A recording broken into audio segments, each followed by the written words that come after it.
How to clear search history on YouTube. Hey everybody, welcome back to the channel. In today's video, I'm going to guide you through the steps on how you can clear the search history on YouTube. So make sure to watch the video till the very end. So if you want to clear search history on YouTube, one way that we can do it is by clearing them one by one. So if you tap the search bar, you can actually clear them one after another by just tapping and long pressing on it, then tapping the remove option that you would be able to find here. But what if you want to delete all the search history that you have made? Well, unfortunately, it's a bit of a long process. Come to your profile page, go to this option which says gear icon here. Then from there, you can go to the option called manage all history.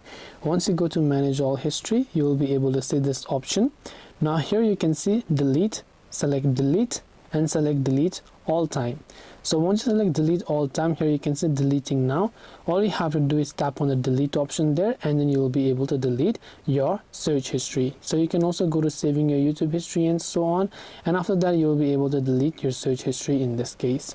And this way you'll be able to clear your YouTube search history. Hope this video was very helpful.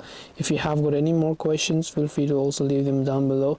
Thank you for watching till the very end of this tutorial, and see you soon in the next video.